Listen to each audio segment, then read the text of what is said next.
ladies and gentlemen, you might want to clench your butt cheeks for this one, because guess what? We ended up getting brand new patch notes. Everybody's beefing, man. What else can I say? So yesterday, apparently the homie Trump was beefing, the homie Zelensky was beefing. Both of these boys were beefing, and both of them laid the wood down. I mean, pause real quick. Today, the homie Zelensky, after beefing with Trump, he went to London, man. He went to London. Situation is crazy right now. If you're new here, guys, you do not have to like the video. You do not have to subscribe. None of that. I post random stuff out here anyway.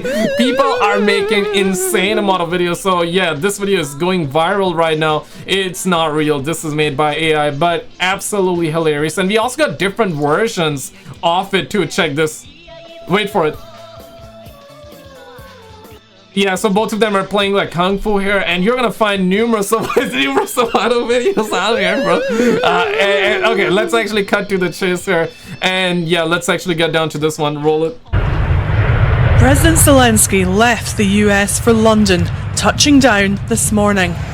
Oh crap. His motorcade headed straight for Downing Street.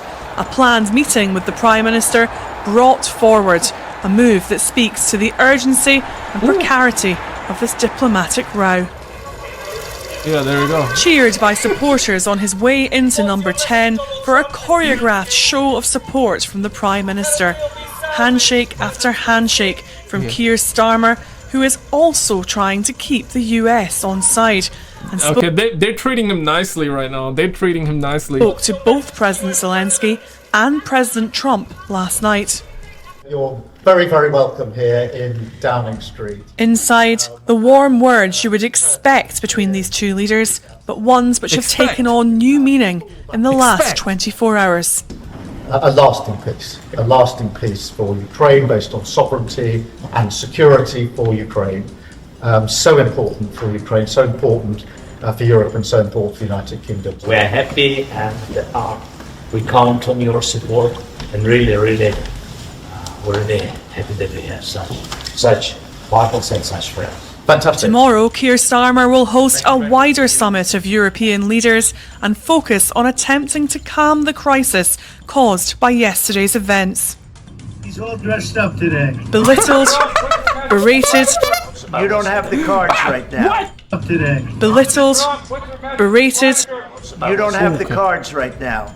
With us, you start having cards. Right now, you don't. Yeah, you're playing cards. You're playing cards. Now, I've seen like the entire thing, right? And listen, I'm not an American, okay? I gotta say this, but it felt like that there was just miscommunication, right? I feel like that the homie Zelensky was wanting to say more like, hey, I hope you guys do not go through what we're going through right now. But he said that when you feel it, right? And that was the trigger word, and after that you see the tone shift with Trump, and Trump is like, bro, you gotta pump the brakes right now, how dare you say that? And then you started like getting that insane beef, and then like everybody started beefing, right? But I could be wrong. If I'm misinterpreting, you guys can definitely correct me in the comments below. You're gambling with the lives of millions of people. You're gambling with World War III. Accused of being ungrateful for US support and shown the door. Mr. President, is there no deal? President Zelensky reacted with emotion, but today he was emollient. In 14 social media posts this morning, he emphasized his gratitude for the US's backing of Ukraine. In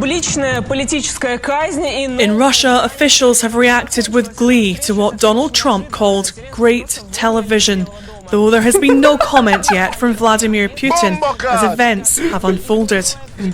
European leaders... Yeah, like what Putin gonna say, right? Putin gonna be saying, you comrades, just shake hands, comrades. Yeah, he's not gonna say that, like, duh. He's probably like smiling, he's probably doing helicopters with his willy, pause.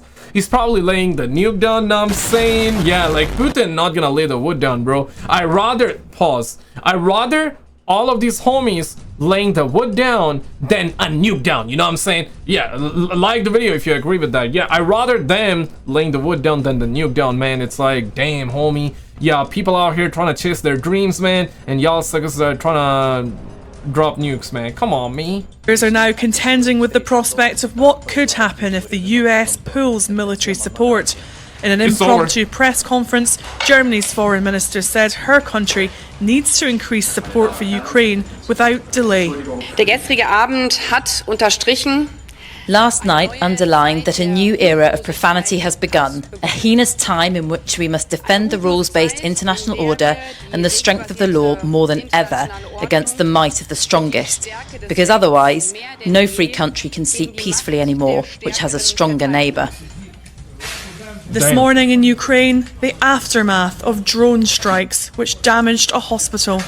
A reminder of what is at stake as ties between Kyiv and its top military backer plunge to a new low. Well, our reporter Francis Reid is at Downing Street with the latest. Francis.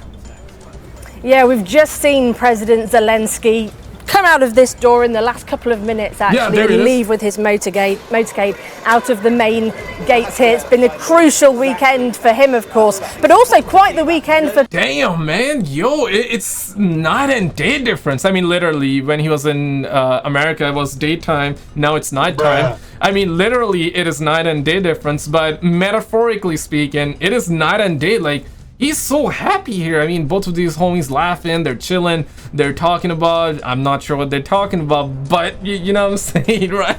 It is crazy. Prime Minister Starmer as well, who's now uniquely tasked with finding a way forward through all of this and kind of being the bridge between Europe and the US. That big... Yo, the cameraman be like, let me actually pull the face cam right there. Look at that cameraman. Let me show you this. Bear hug when they first met. Not normal for the Prime Minister, but quite the contrast to the welcome that President Zelensky had.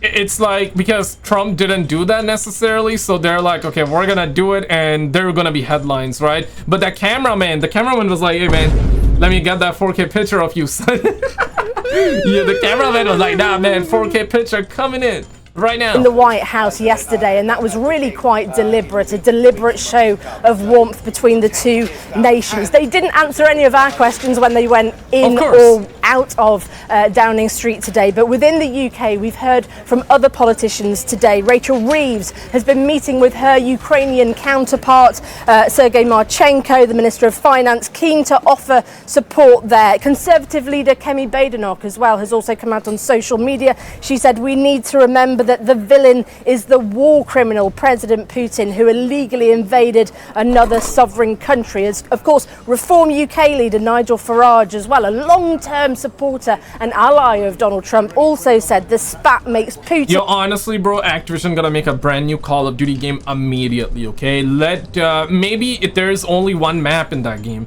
just make one game for all the presidents of the world, and you know what, like in that game they can drop nukes on each other in the game.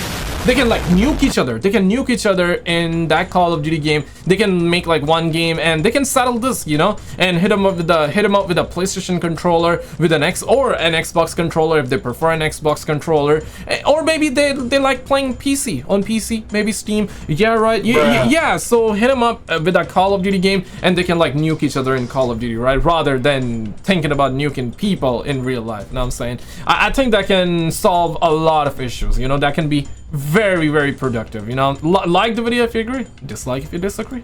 Didn't feel like the winner, and that Ukraine needs the right security guarantees. That is what they will be doing, of course, tomorrow. Not what they expected to be doing, but they're trying to work out now. Can Europe go it alone? That will be the crux. Francis, thank you very much, Francis Reid there at Downing Street. Well, earlier I spoke to Anthony Gardner, who was the US ambassador to the EU. Yeah, hoping for the best. Apparently there's more hoping for the best, man, because this may be a chain reaction, you know. Like, so far it seems peaceful right now, okay? Like, so far, at least from what we're gathering, like the tone, you know, he was welcomed. And you know, they were hugging, pause, they were shaking, handshaking is what I'm trying to say. They were handshaking. So yeah, so far seems chill, seems peaceful, and I hope it's gonna stay that way. Okay, let's hope it stays that way. European Union between 2014 and 2017 under Barack Obama. And I began by asking him, with eyes now on Downing Street, what is the UK's role in brokering an agreement between the US and Ukraine? It's a very good question, a very tough question. Because look, the UK is in a different position from the EU. That was made clear from the meeting in the Oval Office. There seemed to be some genuine warmth, and I think the Prime Minister played his hand very well. Just the fact the UK is not a member of the EU puts it in a better position, but it's not just that. It's the fact that the trading relationship is fundamentally different. So it can play a role. However, there is a limit, and the limit we saw in Technicolor in that fiasco yesterday, which is going to be very difficult to bridge.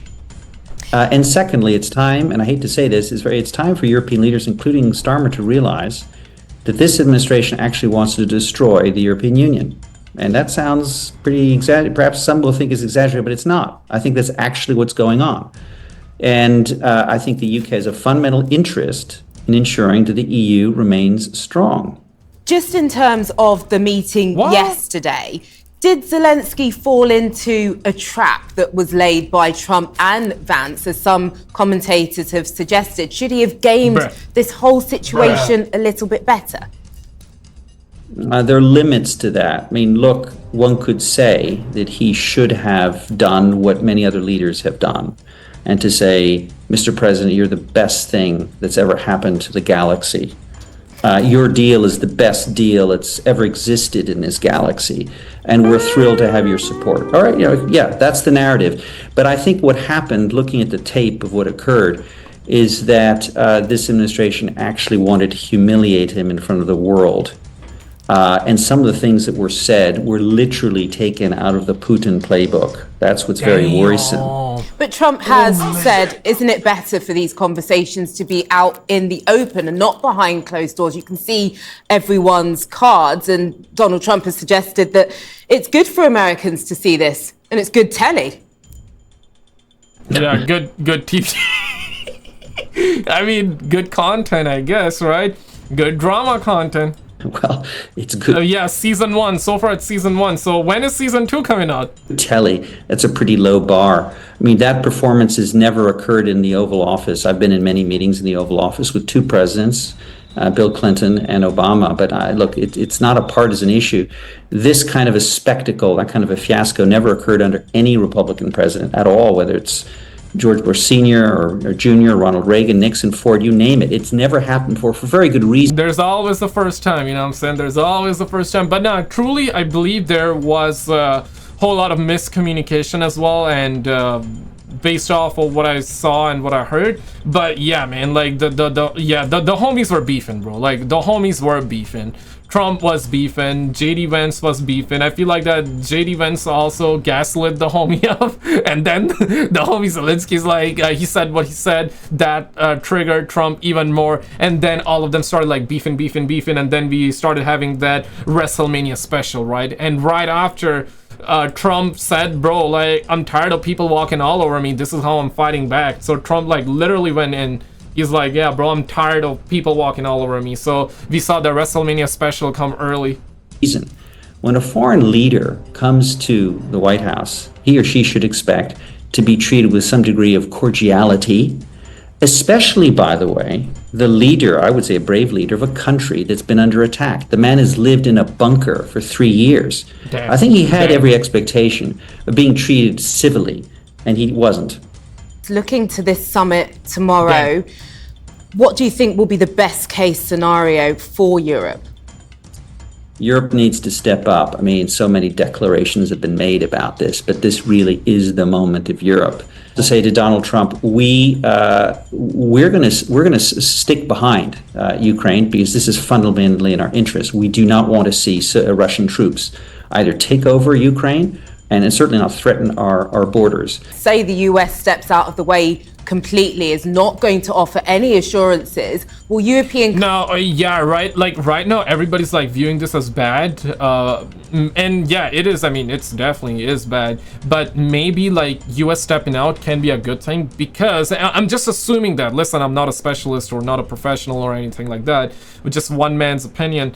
Opinions are like assholes. Everybody got them. So maybe US stepping out is a good thing, because maybe if they continuously help Ukraine, Russia is gonna be doing more and more crap, right? And then you got like Russia's like, yo, Yeltsin be helping them. Yeah, here's a nuke, bro. Like, take a gift, you know, like they could do that crap. I just hope for the good outcome, bro. I just hope for ceasefire as well, just like everybody else. And I just hope that they settle this down, and I hope they ceasefire, man, because Yeah, it's if not, it's a chain reaction. I mean, for how long this has been going on? Since 2022, right? Crazy. Countries be able to club together and fill that gap. And surely, I feel like that UK is gonna help.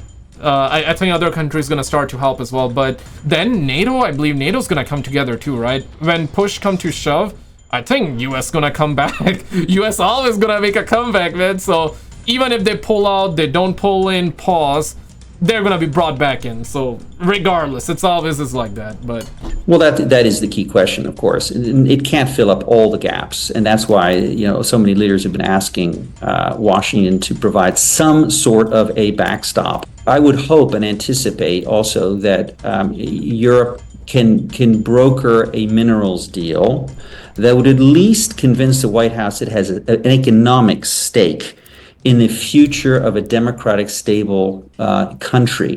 Ambassador Gardner, thank you. Give them a lifetime supply of Kit Kat. I think, yeah, all of these brothers would love it. These boys would love it. But guys, I'm not sure. Did you see this video? Apparently they catch an alien-looking creature on camera. Check out this video on the screen, and I'll see you right there.